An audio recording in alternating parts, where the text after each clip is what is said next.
ஒரு 10 வயது சிறுவன் புற்றுநோயினால பாதிக்கப்பட்டு ஒரு மருத்துவமனையில சிகிச்சை பெற்றுக் கொண்டு வந்தான். அங்குள்ள மருத்துவர் எப்படியாவது இந்த சிறுவனை காப்பாற்ற வேண்டும் என்று சொல்லி முயற்சி எடுத்துக் கொண்டிருக்கிறார். அந்த சிறுவன் அந்த மருத்துவருடைய முகத்தை பார்க்கிறான்.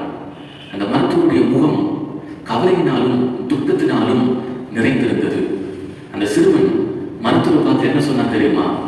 டாக்டர், நீங்க ஏன் துக்கப்படுறீங்க? நீங்க ஏன் பயப்படுறீங்க?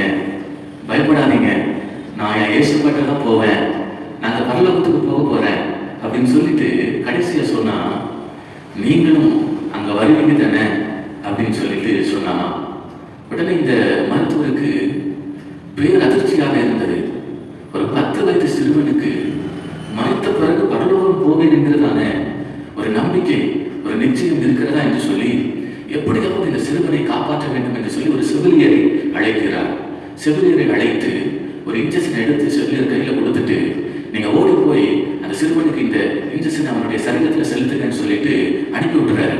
அந்த செவிலியர் ஓடி வந்து அந்த இன்ஜெக்ஷனை அவனுடைய சரீரத்தில் செலுத்த வரும் பொழுது அந்த 10 வயது சிறுவன் அந்த செவிலியரை பார்த்து சொல்றான், நர்ஸ், எனக்கு இன்ஜெக்ஷன் எல்லாம் போட வேண்டாம், நான் இன்னும் சில வினாடிகள்ல ஏசப்பாட்ட போக போறேன், என் பரலோகத்துக்கு போக போறேன், நீங்க அங்க வருவீங்க தானே, அங்க நம்ம சந்திக்கலாம் அப்படின்னு சொல்லிட்டு அவன் பேசிட்டு இருக்கும் பொழுது கர்த்தருக்குள் அவன் நித்திரை அடைந்தான். அன்பானவர்களே, நான் என்ன சொல்ல வருகிறேன்னு சொன்னா, ஒரு சிறுவன் மறிக்க போகிறான், அடுத்த வினாடி மரணம். ஆனால் அவனுக்கு பயம் இல்லை, அவனுக்கு கலக்கம் இல்லை. ஆனா கடைசியாக ஒரே ஒரு வார்த்தை அவன் விட்டு சென்றான். என்ன வார்த்தை தெரியுமா? அந்த மருத்துவரை பார்த்து சொல்லுகிறான், நம்ம அங்க வைத்து சந்திக்கலாம், நீங்களும் வருவீங்க தானே. அந்த செவிலியரை பார்த்து சொல்லுகிறான், நீங்க பரலோகத்துக்கு வருவீங்க தானே, அங்க போய் சந்திக்கலாம். இந்த ஒரு வார்த்தை அந்த சிறுவன் மறித்த பிறகு அந்த மருத்துவரை ரட்சிப்புக்கு நேராக நடத்தினது, அந்த செவிலியரை ரட்சிப்புக்கு நேராக நடத்தினது.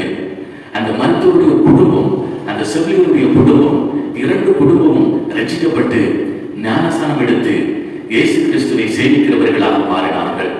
அன்பானவர்களே, இன்றைக்கு நாம் எப்படி இருக்கிறோம்? மரணத்தை குறித்து ஒரு பயத்தில் இருக்கிறோமா? மறித்த பிறகு நான் எங்கே போவேன் என்றதான ஒரு கேள்விக்குறியோடு இருந்து கொண்டிருக்கிறீர்களா? இன்றைக்கு உங்களுடைய வாழ்க்கையை இயேசுவுக்காக ஒப்புக் கொடுங்க. மரணத்தை பார்த்து பயப்பட வேண்டிய தேவையில்லை. மரணத்துக்கு பிறகு ஒரு வாழ்க்கை இருக்கிறது. நான் மரணத்துக்கு பிறகு அந்த இயேசுவிடத்தில் போவேன், அந்த பரலோகத்துக்கு போவேன் என்கிறதான அந்த ஒரு நிச்சயத்தை இன்றைக்கு நாம் பெற்றுக்கொள்வோம். கர்த்தர் உங்களை பலப்படுத்துவாராக.